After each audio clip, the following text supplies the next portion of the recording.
Hold on. Please display your invitation letter or permit. Glupov does not accept meeting requests without a prior appointment. You'll have to apply per the advertised booking process and wait until your invitation letter is issued. Might I ask who you're hoping to visit? Another one who thinks the rules don't apply to them. I don't understand why people think they can just talk their way in here. You don't just show up and land a meeting with a Harbinger. But I have to go through the motions for protocol's sake. Honestly, it's such a waste of time asking when I already know what the answer's gonna be. Wait a moment. I'll pass on your message. If Child is unavailable, you'll have to go through the proper procedure.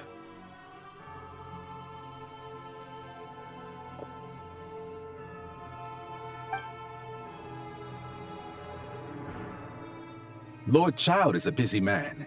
He's probably not in Glupov at the present. If I were you, I'd cut your losses. No point in waiting any longer. Even if you two are old friends as you claim, please understand that the Fatui Harbingers are often busy with their official duties. They tend not to stay in Glupov for extended periods. Next time, stick to the rules. You'll make life easier for both of us, Greetings, Lady Marionette. I'll take care of our guest here. It's her first time in Snezhnaya, so it's no surprise that she doesn't know the rules yet. I trust no choice words have been exchanged. No misunderstandings I should be aware of. No, Lady Marionette. No incidents to report. Whew, that was a close call. Good thing I played it cool. Is that right? Good to know. Wait, where's Paimon? Under the weather? That's hard to imagine. She's always buzzing with energy.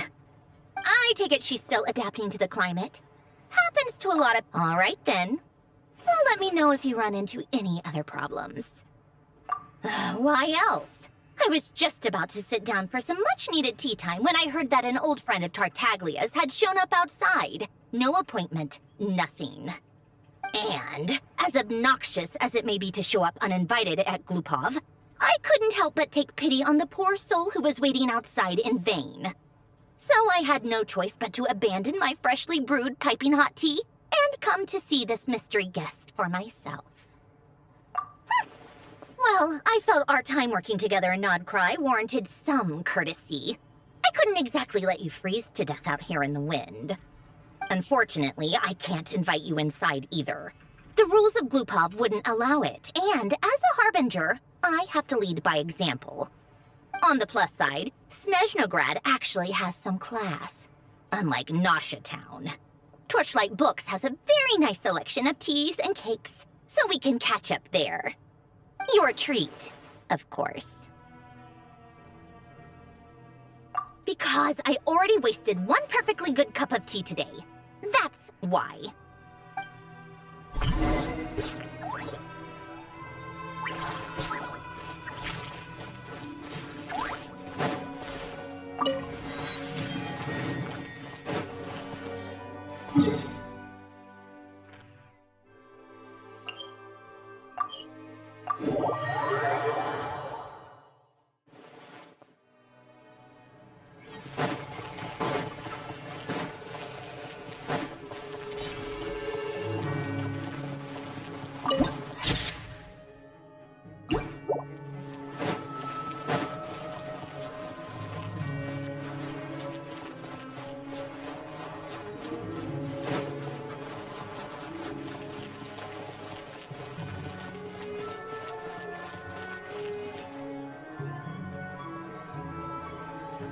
I've ordered for the both of us. No objections, I assume. I'm sure you trust my taste. Okay, let's get down to business. I'm guessing you don't actually have any urgent business with Tartaglia, per se. You just want information, right? Wanna take a guess?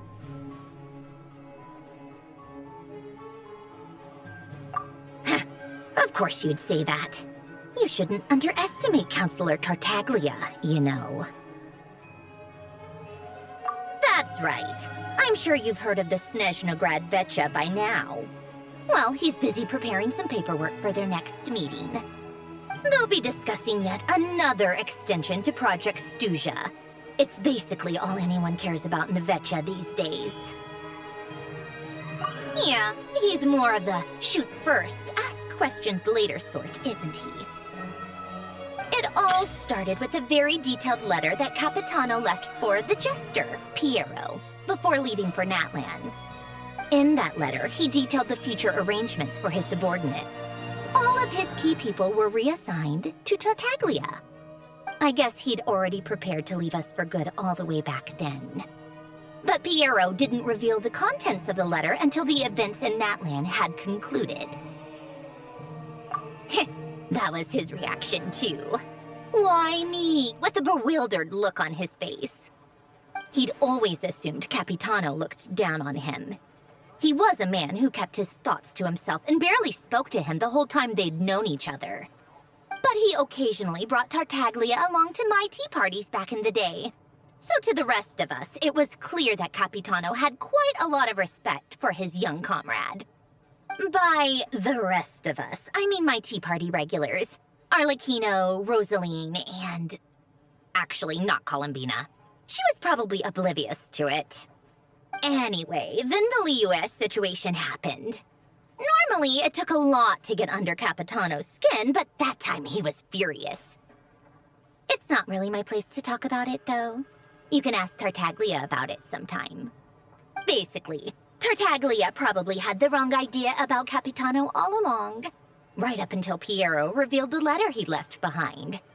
Capitano believed that despite Tartaglia's immaturity, he showed great potential.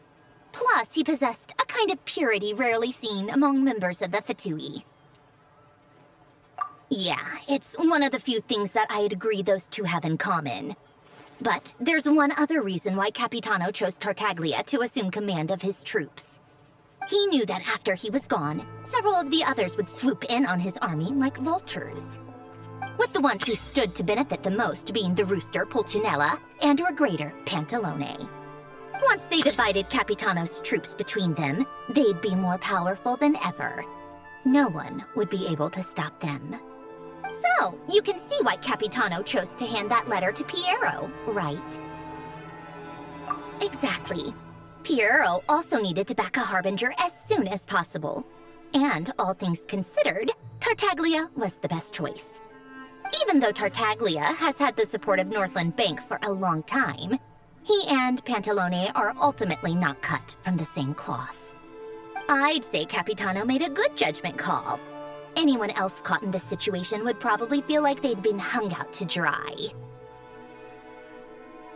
His best course of action will be to distance himself from any shady business, while still maintaining friendly relations with Pantalone, but seeking Pulcinella's support at the same time.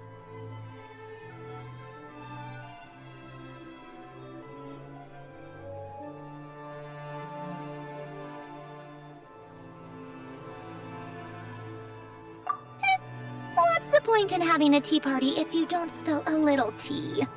Besides, none of this is confidential anyway. Ask any journalist out there. They'll give you all the lurid details. You'll see it firsthand if you ever sit in on a session of the Snezhnograd Vecha. All the factional strife, whether open or unspoken, it plays out for all to see in that one little room. Having a voice in the Vecha is the only way to steer policies in your favor. So, every person in that room represents a particular interest group. Pantalone, for instance, represents the financial sector, and Tartaglia represents the Fatui soldiers.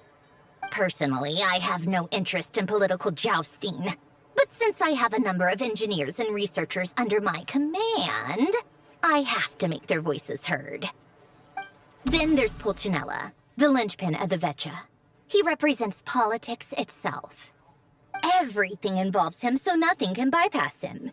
Any issue that comes up, he knows how to mediate.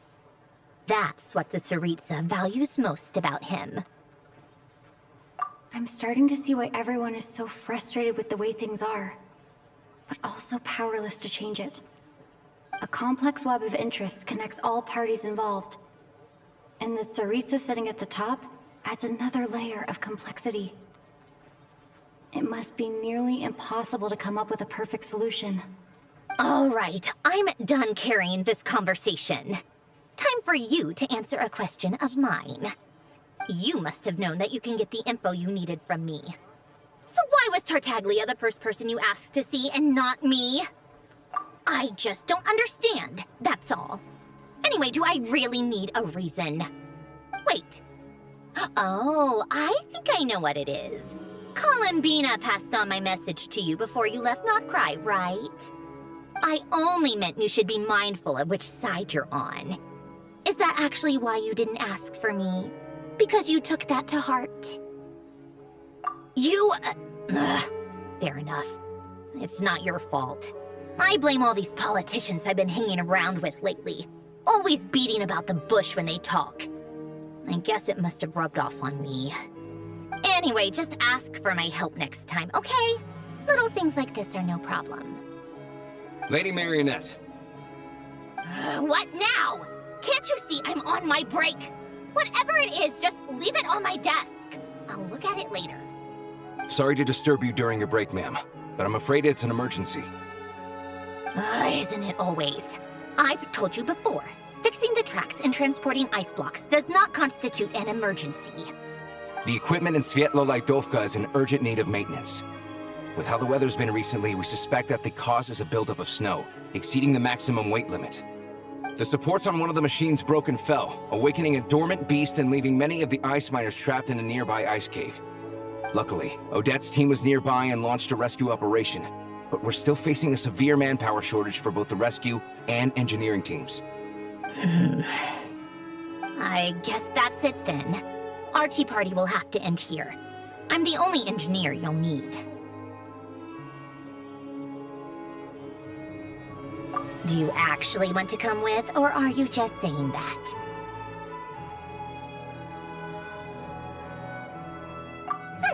Nice of you to return the favor. I'll have a couple of people look after Paimon. They can let her know that you had to step out for a while. Given how urgent this is, I'm sure she'll understand. And honestly, I'd rather have your help than anyone else's. Between your skills and experience, you'd be reliable help. Then let's go. You, take 2 people to Podvorier restaurant. Find her room and watch it like a hawk until we get back. If anything happens to Paimon, you'll be answering to me. Yes, Lady Marionette.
They weren't exaggerating.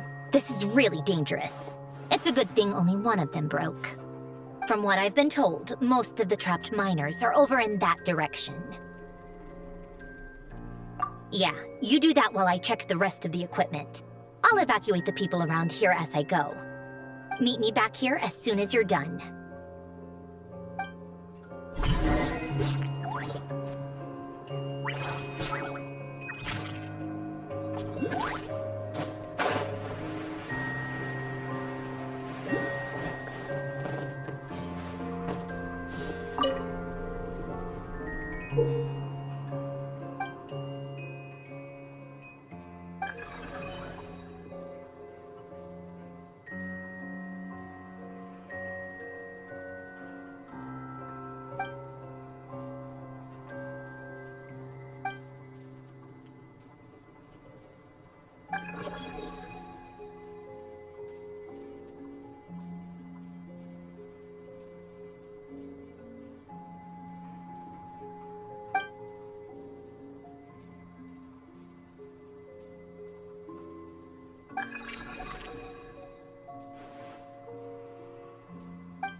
Take me up!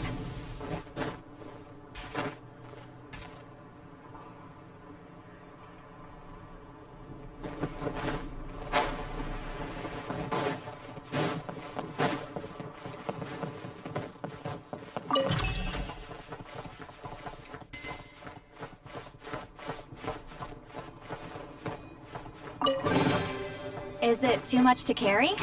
Here, let me help.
have to be getting close.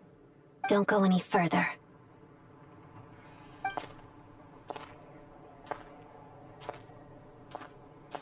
It's too dangerous here.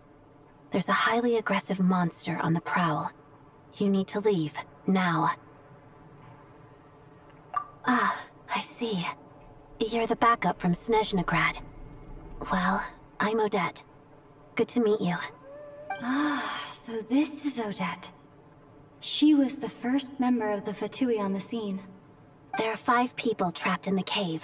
Monster type is unknown, and so is its location. Let's go. Every second counts.